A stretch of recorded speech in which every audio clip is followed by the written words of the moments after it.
Ahoj, som Miro Gemzický z Liptovského dvora a pripravíme si dneska telacie lítko so zemiakovou guľašou.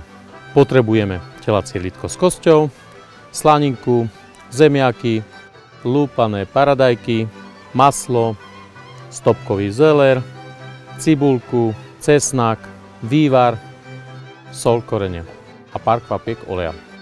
Pripravíme si mäsko na opečenie. Podstatná vec je okrájať trošička nárezové šlachové brany, aby sa nám mäsko na pánvici, keď ho budeme opekať, netočilo. Mäsko si z obidvoch strán dobre osolíme a okoreníme.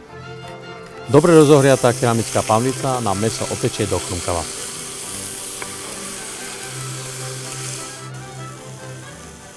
Mäso si preložíme do tlakového hrnca a na pánvici opečieme zľahka zeleninu, petržlen a cibulu. Opečenú zeleninku pridáme k mäsu do tlakového hrnca. Opečené mäso zalejeme vývarom a tlakový hrniec necháme natlakovať. Jednoducho zatvoríme, nastavíme pozíciu mäso a budeme pripravovať 20 minút. A časovať si môžete zobrať.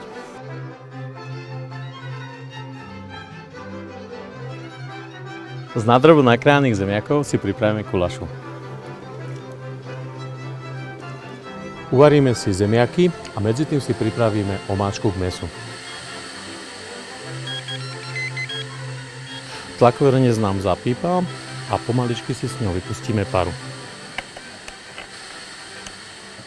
Bezpečne si otvoríme tlakový hrniec, vydusené mäso vyberieme zo šťavy, aby sme mohli šťavu rozmixovať.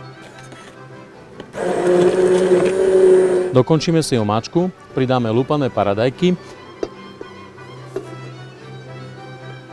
a nakrájaný stopkový zeler. Pridáme masielko na zjemnenie omáčky. Osolíme, okoreníme. Omáčku necháme vyredukovať.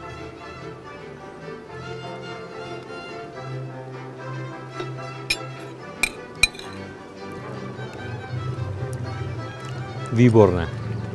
Výborné. Nakoniec si do guľaše nakrájame slaninku a cibulku.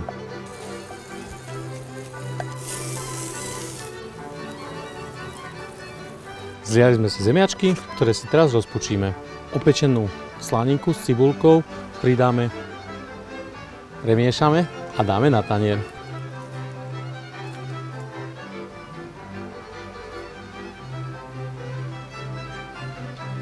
Dobrú chuť. Celkom ti to ide, kámo.